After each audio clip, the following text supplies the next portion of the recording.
identify with Nanny McPhee when she says, "When you need me but do not want me, then I have to stay.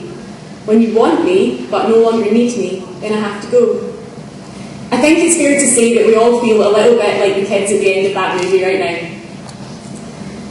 Having dreamed of this moment of freedom for so long, yet only just truly appreciating how good we've had it and how much the school has done for us. Growing up is no easy feat, and this is the place where it's all happened. From those very first days where we're trying to get to grasps with new names and new faces, as well as coming to the terms with the fact the street did not mean the street, to this past year, where we've been jetting off to Africa, skiing in the Alps, and more often than not, lazing around the Secular Cafe, listening to the out-of-tune guitars people insisted on playing. In spite of this, I think it's true that our sixth year really has been the chocolate on top of the tiffin. For me, my sixth year really took off when Charlie and I were told we'd been elected head boy and girl. We were in the conference room, it was just the two of us and Miss Pringles. We went up to shake the hand with Miss Pringles, and you probably don't remember this because and you said to us, "I just love this bit. You really see that it's not a popularity contest."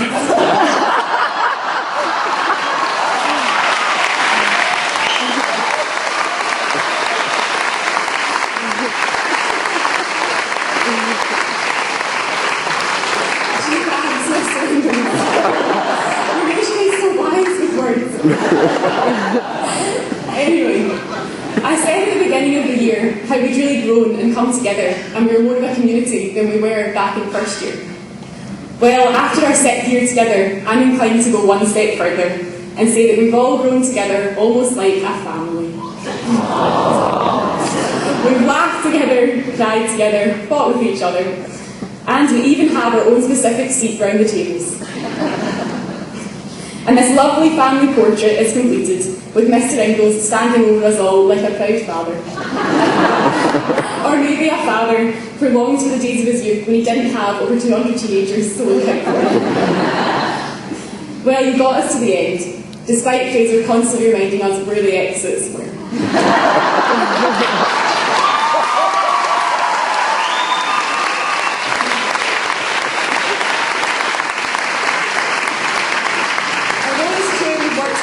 Or we did in fifth year anyway. It's clear that there are many people we have to thank for making our time here at Williamwood such a success and so memorable. Personally, I couldn't have asked for more committed and inspiring teachers who really have went above and beyond and have offered us the opportunities which have shaped our lives today. I'd like to give particular thanks to those in pupil support who have kept such a close eye on us these past years. Also, I'd like to mention the dinner ladies who cleaned up our cafe many a time. If it wasn't for them, the tables up there would be beginning to look a little bit like Mr. Gallagher's desk.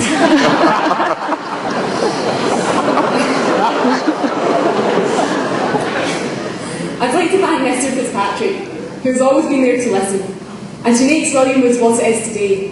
Not just a good school, but a great school.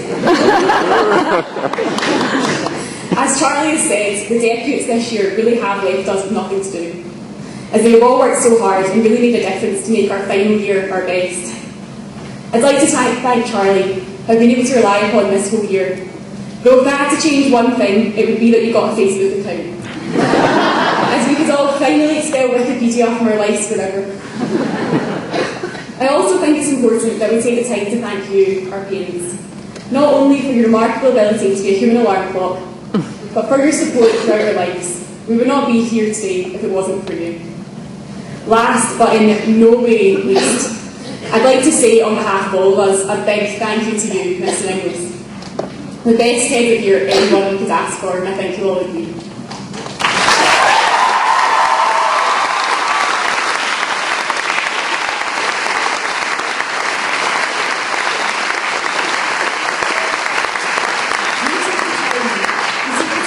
To know all of us, and you're always there to listen to our problems, no matter how big or small.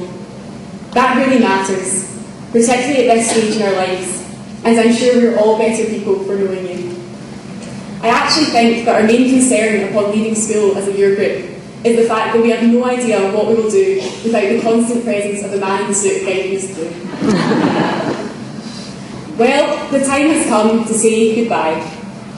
As you undo your school tie for the last time and it finds its way to the back of your sock drawer, know that the ties you have with this school cannot be removed so easily. And when you find that tie in years' time, when you've finally got around to cleaning out your room, I hope it brings a smile.